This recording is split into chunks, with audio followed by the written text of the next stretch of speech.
معزز حاضرین، آپ مہمان خصوصی کمانڈنٹ انجینئر سینٹر بریگیڈیئر محمد اشفاق میتھلا پریڈ سے خطاب فرمائیں گے۔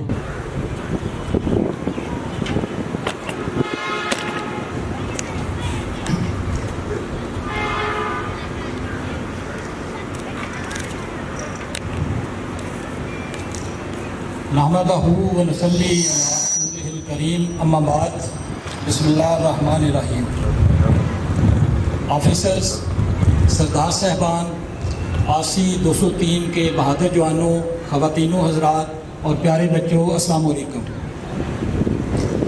سب سے پہلے میں آپ سب کو مبارکباد دینا چاہتا ہوں اور آپ کے والدین کو بھی مبارکباد دینا چاہتا ہوں کہ اللہ تعالیٰ کے فضل و کرم سے آپ نے یہ ٹریننگ کا کٹھن مرحلہ مکمل کیا ہے اور انشاءاللہ تھوڑی دیر تک آپ پاس آؤٹ ہو جائیں گے۔ اس کے لیے آپ کو اللہ تعالیٰ کا بے حد شکر گزار ہونا چاہیے۔ جیسے پرسوں بھی میں نے بڑی تفصیل سے آپ لوگوں سے بات کی تھی، آپ سلیکٹڈ لاٹ ہیں۔ 100 بچے نے اپلائی کیا تھا FSC کرنے کے بعد، جس میں سے بڑی مشکل سے 10 سلیکٹ ہوتے ہیں۔ آپ ان 10 جو خوش نصیب لوگ ہیں، آپ ان میں سے ہیں کہ اللہ تعالیٰ نے آپ کو ایک مقدس فریضے جیسی ذمہ داری سونپی ہے۔ اس پہ آپ کو فخر ہونا چاہیے۔ ساتھ ہی ساتھ میں ان کو بھی مبارکباد دیتا ہوں جو ہمارے 4 ریکروٹس نمبر 1 آئے ہیں، اور ان کے والدین کو بھی کہ 2500 میں سے 4 جو فرسٹ آئے ہیں، ان کو بہت کریڈٹ جاتا ہے۔ اس کورس نے ماشاءاللہ بہت اچھی ٹریننگ کی ہے۔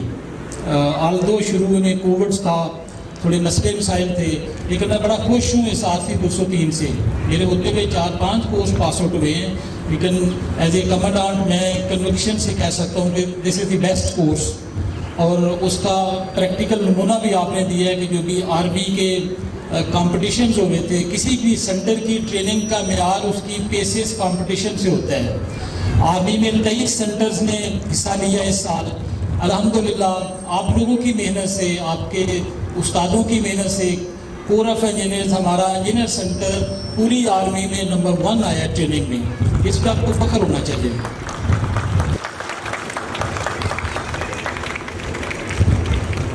آپ نے کور آف انجینئرز کو جوائن کر کے بہت اچھا فیصلہ کیا ہے۔ کور آف انجینئرز پاکستان آرمی کی ایک مایہ ناز کور ہے، چاہے زمانہ جنگ ہو یا پیس ہو، ہماری بہت زیادہ کنٹریبیوشنز ہیں۔ ہمارے 1300 سے اوپر شہداء ہیں جنہوں نے اس ملک کی خاطر اپنی جان کا نذرانہ پیش کیا۔ آرمی ہمیں بڑی قدر کی نگاہ سے دیکھتی ہے۔ اس کی وجہ یہ ہے کہ انجینئرز کے جو کام ہیں وہ بڑے اہم ہیں۔ باقی فوج میں اپنا اپنا کام کرتے ہیں، لیکن انجینئرز ہم پورے آپریشن کو لے کے چلتے ہیں۔ انجینئرز کامیاب ہو جائیں تو پورا آپریشن کامیاب ہو جاتا ہے، اور ہمارے ٹاسک سب سے زیادہ ہیں۔ اس لیے آپ نے دیکھا ہے ہمارے ٹریڈز بھی کوئی 23 کے قریب ہیں۔ باقی فوج کے 2-3-4 ٹریڈ ہوتے ہیں ہر عام کے، ہمارے 19-20 ٹریڈ ہیں۔ وہ فوج نے اس لیے رکھے ہوئے ہیں۔ ہمارے بنیادی 4 کام ہیں، آپ کو استادوں نے پڑھایا بھی ہوگا، اور جب نئے کورسز میں آؤ گے مزید بھی آپ اس پہ ٹریننگ کرو گے۔ سب سے پہلا بڑا ٹاسک، ہم نے اپنی فوج کو ایک جگہ سے دوسری جگہ لے جانا ہوتا ہے، چاہے پیس ہو چاہے وار ہو۔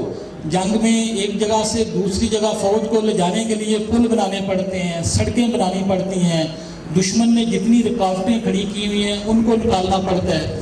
تو یہ ایک بڑا کٹھن کام ہے، اور جنگ سے پہلے ہی انجینئرز، ہم سب سے پہلے وار میں داخل ہوتے ہیں انجینئرز والے، اور جب وار ختم ہو جاتی ہے تو پھر ہم ساری وہ رکاوٹیں ریموو کر کے سب سے آخر میں واپس آتے ہیں۔ تو پہلا بنیادی کام ہے، ہم نے اپنی سپاہ کو، اپنی فوج کو ایک جگہ سے دوسری جگہ لے کے جانا ہے، دونوں زمانوں میں۔ دوسرا ہمارا بڑا کام ہے کہ جب دشمن ہمارے اوپر آنا چاہے اس کے لیے اتنی رکاوٹیں اس کے راستے میں رکھ دینی ہیں کہ وہ آ ہی نہ سکے، اور اگر وہ آئے بھی تو اس کا ٹھیک ٹھاک ٹائم ویسٹ ہو جو ہم چاہتے ہیں۔ وہ بھی کور آف انجینئرز کرتی ہے، چاہے کوئی ڈیمولیشن ورک کریں، چاہے تو پیٹرز بنائیں، چاہے کوئی مائن فیلڈ لگائیں، جو بھی آبسٹیکلز ہیں۔ تو یہ ہمارا دوسرا بڑا کام ہے۔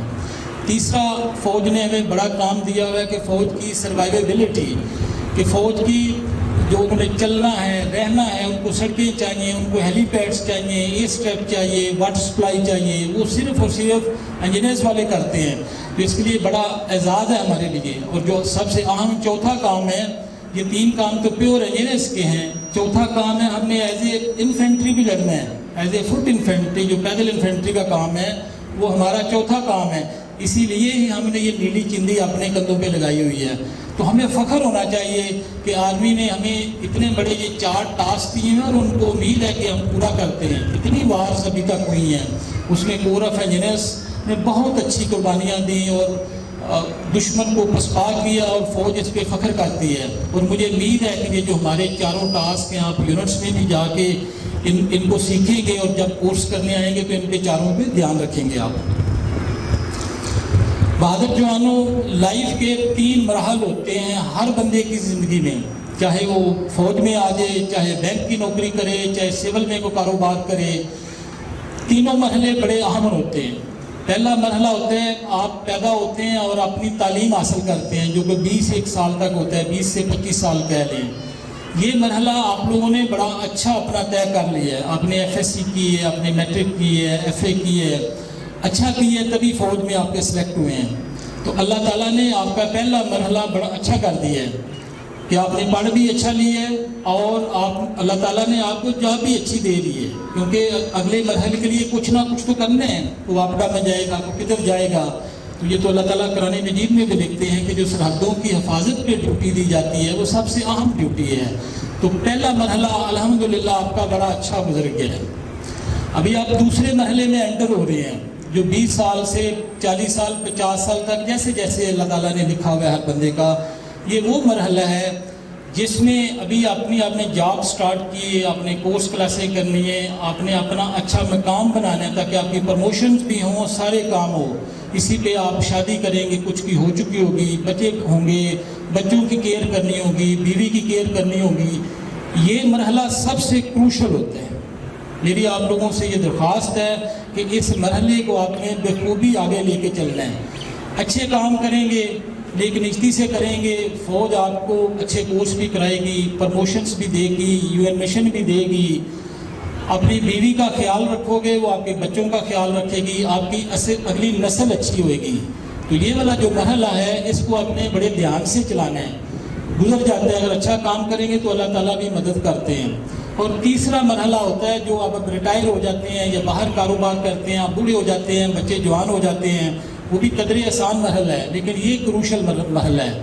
تو میری آپ ساروں سے ریکویسٹ ہے کہ اس مرحلے کو ٹریک اچھے طریقے سے کرنا ہے. جو بھی کسی کی لائف ہے, 25 سال 30 سال آپ اس دوسرے مرحلے میں نوکری کرتے ہیں, کوئی 20 کر رہا ہے, کوئی 25 کر رہا ہے, تو اچھے طریقے سے کریں. یہ بڑی ذمہ داری ہے آپ کے اوپر, والدین کی, بہن بھائیوں کی. اپنا کیریئر آپ نے بنانا ہے. تو مجھے کبھی امید ہے کہ انشاءاللہ آپ یہ سیکنڈ فیز بھی اچھا کریں گے. ساتھ ہی ساتھ ایک, کیونکہ آپ نے بھی فوج جوائن کر لی, آپ نے انشاءاللہ اسی میں بھی پرورش پانی ہے. ایک اچھے سپاہی کے لیے 6 بنیادی چیزیں ہیں. اگر ان پہ عمل پیرا ہوں گے تو انشاءاللہ آپ ترقیاں بھی پائیں گے, اللہ تعالیٰ بھی آپ سے خوش ہوں گے, آپ پسینے سے بھی خوش ہوں گے. اس میں سب سے پہلے آپ کا کردار ہے. آپ کردار کی ڈیفینیشن جب بندہ میٹرک کر لیتا ہے سب کو پتہ چل جاتا ہے. تو میری ریکویسٹ ہے آپ لوگوں سے کہ اپنے کردار پہ کوئی ایسا حرف نہ آنے دیں جس پہ آپ کے یونٹ والے کہیں کہ یار اس نے کیا کیا ہے, آپ کی بیوی بچے کہیں یا آپ کے والدین کہیں. تو کوشش کرنا ہے کبھی بھی آپ کے کردار پہ حرف نہ آئے, کیونکہ آپ کا جو میں نے پہلا مرحلہ بتایا تھا وہ معصومیت کا ہوتا ہے, پڑھائی میں گزر جاتا ہے, بچے ہوتے ہیں, ٹھیک گزرتا ہے. یہ کروشل مرحلہ ہے. اللہ تعالیٰ نے ٹیسٹ رکھا ہوا ہے ہر بندے کا. ہمیں فوج میں رکھ کے ٹیسٹ رکھا ہوا ہے, کوئی باہر ریڑھی لگائی ہوئی ہے, کوئی پرائم منسٹر بنا ہوا ہے, کوئی ریلوے میں ہے, جہیں بھی ہے, ادھر بھی ہمارے عہدے بنے ہوئے ہیں, کوئی حوالدار ہے, کوئی بریگیڈیئر ہے, کوئی کرنل ہے. تو یہ اللہ تعالیٰ نے عہدے دیے ہوئے ہیں. آپ اپنے عہدے میں رہ کے اچھا کام کریں گے تو اللہ تعالیٰ آپ کو زیادہ نوازیں گے. اس چیز پہ فکر نہیں کرنا کہ میرے پاس تو یہ ہوتا ہے, دوسرے کے پاس بہت بڑا ہوتا ہے. وہ اللہ تعالیٰ قرآن مجید میں بھی کہتے ہیں کہ میں نے آپ لوگوں کو جج کرنے کے لیے ڈیفرنٹ آپ کے درجے بنائے ہوئے ہیں. آپ تو پھر بھی سلیکٹڈ لاٹ ہیں. آپ پورے پاکستان میں ان 10% لوگوں میں سے ہیں خوش نصیب ہیں جن کو جاب ملی ہے, اچھی پے ملے گی اور اچھا لائف سٹائل ملے گا. 90% لوگ تو آپ سے نیچے ہیں. تو جو بھی آپ کو جاب ملتی ہے, چاہے آپ نے ریڑھی لگائی ہوئی ہے, چاہے آپ ادھر کمانڈانٹ ہیں, چاہے آپ حوالدار ہیں, کوئی بھی ڈیوٹی ہے, اگر اس کو نیک نیتی سے کرو گے اللہ تعالیٰ خوش ہوں گے، اللہ تعالیٰ آپ کو کئی اور طریقوں سے نوازیں گے، آپ کی اولاد کو اچھا پڑھا دیں گے، وہ اچھے افسر بن جائیں گے، اچھی جگہوں پہ چل جائیں گے. لیکن اس میں شرط ہے کہ نیک نشتی سے جو بھی کام ملا ہے، چھوٹے سے چھوٹا یا بڑے سے بڑا، اس کو بے احسن طریقے سے کریں. دوسری چیز پروفیشنل نالج. فوج میں رہ کے اگر آپ ترقی کرنا چاہتے ہیں، کوئی اچھا کام کرنا چاہتے ہیں یا اس فوج کی خدمت کرنا چاہتے ہیں تو اپنے کورس کلاسیں اچھی کریں، پروفیشنل نالج سیکھیں اپنا، تاکہ کل کو جب آپ انسٹرکٹر آئیں، لوگوں کے سامنے کھڑے ہوں، آپ بات کر سکیں. آسان کام ہے، مشکل نہیں ہے. جب بھی کسی کورس پہ آتے ہیں پری کورس ٹریننگ کر کے آئیں، انشاءاللہ آپ ادھر اچھا کریں گے. یونٹس میں آپ کے استاد، ان کا بڑا تجربہ ہے، کسی کا 20 سال، کسی کا 10 سال، ان سے ضرور سیکھا کریں. تیسری چیز ہے فزیکل فٹنس. ہم آرمی میں ہیں، ہمیں اسٹرانگ ہونا چاہیے، ہم نے جنگ لڑنی ہے، اور اس کا بائی ڈیفالٹ ایک دوسرا فائدہ بھی ہے، آپ فزیکلی فٹ ہیں، آپ کی صحت اچھی ہے، آپ اپنا خیال کریں گے کھانے پینے کا، اپنی ورزش کا، باقی چیزوں کا، تو آپ کی صحت بھی اچھی رہے گی.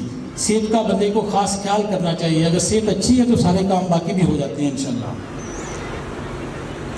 چوتھی چیز محنت.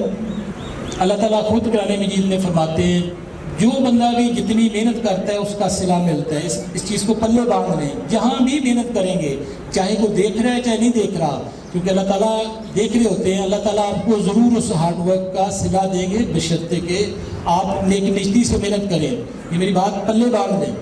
آپ اپنی محنت کریں، کوئی دیکھے نہ دیکھے، لیکن اگر بشرطے نیک نیت سے کر رہے ہیں، اللہ تعالیٰ آپ کو ریوارڈ کریں گے انشاءاللہ. آخری چیز اس میں سیفٹی کا خاص خیال رکھیں. آپ ابھی سینئرز بھی ہوں گے، آپ کو پروموشن بھی ملے گی، آپ کے انڈر کمانڈ جوان ہوں گے، آپ کے انڈر کمانڈ یہ سامان ہوگا فوج کا، جو پیچھے آپ کو گاڑیاں اور یہ چیزیں نظر آ رہی ہیں، یہ 2-2 کروڑ 4-4 کروڑ کی گاڑیاں ہیں. میری ریکویسٹ ہے آپ لوگوں سے، جب بھی کبھی کوئی کام ملے اس میں جوان کی سیفٹی اور سامان کی سیفٹی سب سے پہلے انشور کریں. اگر اس سیفٹی میں کوئی مسئلہ آ رہا ہے تو اس چیز کو کریکٹ کر لیں. آپ کسی کانوائی کو لے کے جا رہے ہیں، کوئی فائرنگ کر رہے ہیں، کسی دریا کے اوپر پل باندھ رہے ہیں یا تیراکی کر رہے ہیں، تو سب سے پہلے یہ 2 اینگل دیکھ لیں جس بھی آپ کیپیسٹی میں ہے، کہ کیا میرے بندے کو تو نہیں کوئی نقصان ہوگا اس سے، کیا میرے اکوپمنٹ کو تو نہیں نقصان ہوگا. تو جب آپ شور ہو جاتے ہیں کہ نہیں یہ دونوں چیزیں انشاءاللہ ٹھیک ہیں، پھر اس کام کو کر گزریں. میری ریکویسٹ ہے آپ لوگوں سے اس چیز کو بھی پلے باندھ لیں کہ جب بھی کوئی ٹاسک ملے، چھوٹا یا بڑا، اس میں یہ 2 اینگل سب سے پہلے دیکھیں کہ میری سامان کی اور میرے بندوں کی سیفٹی تو انوالو نہیں ہو رہی. باقی اللہ تعالیٰ سے دعا کرے، اللہ تعالیٰ کہ خود ہی آپ کے لیے راستے سیدھے کرتے ہیں. چھٹی چیز اور آخری چیز SOPs. فوج نے ہر چیز کے لیے ایک طریقہ وضع کر دیا، اس کو SOP کہتے ہیں. چھوٹے سے چھوٹا، بڑے سے بڑا. پانی پینے کا طریقہ بھی فوج نے بتایا ہوا ہے، بڑے بڑے کام بھی بتائے ہوئے ہیں. اگین میری آپ لوگوں کو نصیحت ہے، کبھی بھی SOP کو وائلیٹ نہ کریں. آپ کو ایک ایسا ٹاسک ملتا ہے جس میں آپ سمجھتے ہیں کہ SOP پوری فلفل کرنے سے کام نہیں مکمل ہو سکتا یا ٹائم زیادہ مجھے چاہیے گا، تو اپنے بالا کمانڈر کو آ کے بتا دیں، وہ آپ کی اچھی رہنمائی کرے گا. آپ سے سینئر ہے، اس کا تجربہ زیادہ ہے، وہ یا تو آپ کو ٹائم زیادہ دے دے گا یا کوئی ریسورس زیادہ دے دے گا، جو ایکٹیویٹی کو کراس کر دے گا. ایک اچھے سپاہی کی نشانی یہ ہے، کیونکہ آپ کے بٹالین کمانڈر تو ہر جگہ نہیں پہنچ سکتے، آپ کے صوبیدار میجر صاحب بھی ہر جگہ پہ نہیں پہنچ سکتے، میں بھی کمانڈانٹ ہوں تو پورے رسالپور میں ہر جگہ تو میں نہیں پہنچ سکتا ہوں. تو جہاں جہاں آپ کھڑے ہیں، اگر کوئی ٹاسک ملتا ہے SOP میں کورڈ ہے تو فوراً کر دیں. اگر اس میں کوئی کمی بیشی ہے فوراً اپنے اوپر والے کے پاس آئیں، وہ کوئی نہ کوئی آپ کا حل انشاءاللہ دے گا. یہ میرا تجربہ بھی ہے کہ جب ہم SOP کو وائلیٹ کرتے ہیں کوئی نہ کوئی رولا پڑتا ہے. تو کائنڈلی جہاں جہاں بھی کوئی 3-4 فائرنگ ہو رہی ہو، کوئی واٹر مین شپ ہو رہی ہو پانی کی لائن کے اوپر، یا کوئی کانوائی وہ آپ کر رہے ہوں، SOP کو ضرور فالو کرنا ہے آپ نے. آخر میں 2-3 چیزیں بتاؤں گا کیونکہ آج کل اس طرح کے حالات چلتے رہتے ہیں. موبائل فون کا یوز بڑا لوگوں کو تنگ کر رہا ہے. میری ریکویسٹ ہے آپ لوگوں سے، موبائل کا یوز بڑے دھیان سے کریں اور اپنے بچوں بہن بھائیوں کو بھی بتائیں. دشمن نے ہیکرز رکھے ہوئے ہیں، وہ آپ کا موبائل ہیک کر لیتے ہیں، پھر آپ کے سارے نمبرز، آپ کی ساری تصویریں وہ آ جاتی ہیں، پھر بلیک میل کرتے ہیں، آپ سے ڈیٹا لیتے ہیں، پھر انٹ والے آپ کو پکڑتے ہیں، آپ کے موبائل، آپ کے گھر والوں کے موبائل. اس سے بچنے کے لیے میری درخواست ہے آپ لوگوں سے، موبائل کا یوز بڑے طریقے سے کریں اور دھیان سے کریں. دوسری چیز، والدین کی عزت، جو بندہ والدین کی پوری عزت نہیں کرتا اس کو وہ ٹھیک نہیں رہتا، اللہ تعالیٰ بھی خوش نہیں ہوتے، معاشرے میں بھی وہ کوئی پروگریس نہیں کرتا۔ اگر آپ چاہتے ہیں زندگی میں کچھ بننا، اپنی ماں اور اپنے باپ ان کا خاص خیال رکھیں۔ اس طرح میں نے اس دن بھی بتایا تھا، اگر وہ غلط بھی ہیں، آپ کو پتہ چل گیا وہ غلط ہیں، پھر بھی نہیں، ان کی بات ماننی ہے، یہ اللہ تعالیٰ کا حکم ہے۔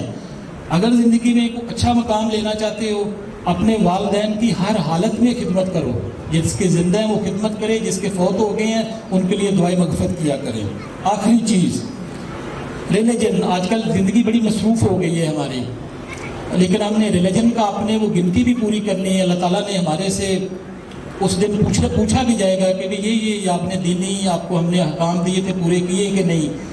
تو کوشش کیا کہ یونٹس میں بھی جا کے آپ اسی ولولے سے، اسی جوش سے آپ اپنی محنت جاری رکھیں گے اور سینٹر کا بھی نام روشن کریں گے اور پورا انجینئرس کا بھی نام روشن کریں گے۔ ساتھ ہی ساتھ میں TB1 اور TB2 دونوں سے بڑا خوش ہوں، جنہوں نے بہت اچھی ٹریننگ کنڈکٹ کرائی۔ ہماری سیلنگ 1500 ریکروٹس کی تھی، لیکن 2500 ریکروٹس آئی کووڈ کی وجہ سے، لیکن تھوڑے استاد ہونے کی وجہ سے، ایڈم کم ہونے کی وجہ سے انہوں نے ماشاءاللہ بہت اچھا کام کیا۔ میں بڑا خوش ہوں سارے استادوں سے۔ تو آپ اپنے استادوں کو بھی، ان کی بھی عزت کیا کریں، بڑی محنت سے آپ لوگوں کو پڑھاتے ہیں سارا، چاہے ادھر ہیں چاہے یونٹ میں جا کے ہیں، تو ویری ویل ڈن۔ اور آپ لوگوں نے آج ماشاءاللہ ڈرل کا بھی اچھا نمونہ پیش کیا ہے، مجھے امید ہے کہ آپ انشاءاللہ اس طرح ہی ڈرل کو بھی جاری و ساری رکھیں گے۔ میری دعا ہے اللہ تعالیٰ آپ کے لیے، آپ کے گھر والوں کے لیے آسانیاں پیدا کرے، اور جو بھی آپ کی نیک تمنائیں ہیں ان کو اللہ تعالیٰ پورا کرے۔ اللہ تعالیٰ آپ کا حامی و ناصر ہو۔ پاک فوج زندہ باد، پاکستان پائندہ باد۔